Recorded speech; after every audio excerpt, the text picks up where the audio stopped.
আজ ময়মনসিংহ সফরে যাচ্ছেন প্রধানমন্ত্রী তারেক রহমান। যোগ দেবেন জাতীয় কবি কাজী নজরুল ইসলামের জন্মজয়ন্তীর উদ্বোধনী অনুষ্ঠানে, খাল খনন কর্মসূচিতে এবং সাংগঠনিক সভায়। এ ব্যাপারে আরও জানাতে যোগ দিচ্ছেন সহকর্মী শিফাত শাহরিয়ার। চলে যাচ্ছি তার কাছে। শিফাত, প্রধানমন্ত্রী কখন নাগাদ ময়মনসিংহে পৌঁছাবেন, আজ কি কি কর্মসূচিতে অংশগ্রহণ করবেন, আর তার সফর ঘিরে সেখানকার নেতাকর্মীদের কেমন উচ্ছ্বাস দেখছেন? এখানকার নেতাকর্মীদের তো উচ্ছ্বাস রয়েছে। প্রধানমন্ত্রী আসছেন এবং প্রধানমন্ত্রী দায়িত্ব নেয়ার পরে প্রথমবারের মতো এই ময়মনসিংহ আছেন, বিশেষ করে ত্রিশালে আসছেন। এটি জাতীয় কবি কাজী নজরুল ইসলামের স্মৃতি বিজড়িত একটি উপজেলা। এখানে তিনি পড়েছেন বলে আমরা শুনেছি, এবং সেই সাথে এখানে যেহেতু তার ১২৭তম জন্মজয়ন্তী, সেটিতেও তিনি যোগ দেবেন, যেটি আপনি শুরুতেও বলছিলেন। আমরা এই মুহূর্তে রয়েছি কর্মসূচির একেবারে শুরু, যেখানে রয়েছে এই সেই খালপাড়ে রয়েছি। একটু দেখাতে চাই, এই যে খালপাড়টি রয়েছে, এই খালপাড়ে তিনি প্রথম আসবেন এবং প্রধানমন্ত্রী ১১টা নাগাদ ঢাকা ত্যাগ করার কথা রয়েছে। তারপরে তিনি সড়ক পথেই গাজীপুর এবং পরবর্তী সময়ে এই ময়মনসিংহে আসবেন এবং এখানে প্রথমত এই খালটি পুনঃখনন করবেন। এটি তার বাবা শহীদ প্রেসিডেন্ট জিয়াউর রহমান এই খাল খনন করে গিয়েছিলেন ১৯৭৯ সালে, এবং পরবর্তী সময়ে এই যে বৈলর ইউনিয়নের যে থরার খাল যেটি রয়েছে, যে পাড়ে আমরা রয়েছি, এর পাশে একটি সুধী সমাবেশ হওয়ার কথা রয়েছে। এই ত্রিশাল উপজেলার যারা নেতৃবৃন্দ রয়েছেন তারা এখানে আসবেন এবং আশপাশে যারা সাধারণ মানুষ রয়েছে তাদের এখানে আসার কথা রয়েছে। তো এই যে খালটি রয়েছে, যে খালটার কথা বলছিলাম, ধরার খাল, এটি দখল দূষণে এই ১৯৭৯ সালের পর আর কখনোই খনন করা হয়নি, যার কারণে এখানে পানি আবদ্ধ অবস্থায় আছে। পানি থাকলেও সেটি আসলে প্রবাহ নেই। তো সেক্ষেত্রে এই প্রবাহ যাতে নিশ্চিত করা যায়, তার জন্যই মূলত এই যে খনন কাজ, সেটি প্রধানমন্ত্রী আসছেন, উদ্বোধন করবেন এবং পরবর্তী সময়ে স্বেচ্ছাশ্রম এবং টেন্ডারের মাধ্যমে এই খনন কাজের যে বিষয়টি, সেটি আমরা জানি চলবে।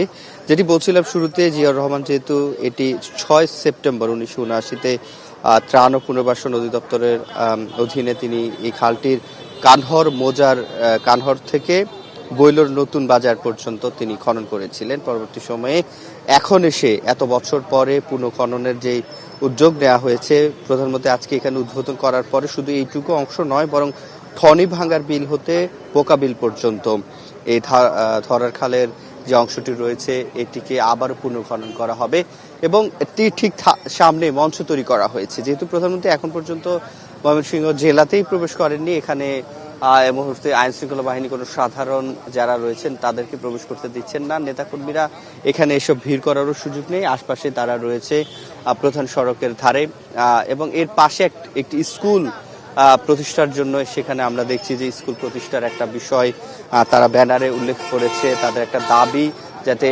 এই খালপাড়ে একটা স্কুল, প্রাইমারি স্কুলের কথা বলা হচ্ছে, সেটি যাতে করা হয়।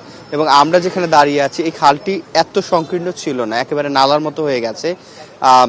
পানি কিছুটা আবদ্ধ অবস্থায় রয়েছে, তবে পর্যাপ্ত না। এখন যেহেতু বর্ষাকাল, যত পানি থাকা দরকার সেরকম দেখছি না আমরা, তবে পানি রয়েছে। এই যে প্রশস্ত খুবই সংকীর্ণ হয়ে গেছে দুপাশ থেকে। এখানে অনেকগুলো অবৈধ স্থাপনা ছিল, যেগুলো আমরা গতকাল এসে দেখেছি। এই অবৈধ স্থাপনাগুলোকে ভেঙে গুড়িয়ে দেওয়া হয়েছে। দোকানপাট ছিল, তবে এগুলো যাতে স্থায়ীভাবে আবার এখানে বসতে না পারে সে ব্যবস্থাও আসলে এখানকার যারা স্থানীয় প্রশাসন রয়েছেন তারা বলছেন যে সেটি তারা করতে দেবেন না। এই খালপাড় যাতে পরিচ্ছন্ন থাকে, সেজন্যই আসলে যে ধরনের ব্যবস্থা নেয়ার কথা, সে ব্যবস্থা আসলে নেওয়া হবে। তো এই যে পাড়ে দাঁড়িয়েছি, এখান পর্যন্ত খালের সীমানা আমরা দেখছি যেটি, তো এখানেও আসলে খালের জমি, খাস জমি, কিন্তু এখানে অবৈধ স্থাপনা ছিল। শিফাত শাহরিয়ার, আপনার কাছে আরেকটু জানতে চাই যে প্রধানমন্ত্রী তারেক রহমানের আগমন ঘিরে আইন শৃঙ্খলা বাহিনী কতটা জোরদার করা হয়েছে?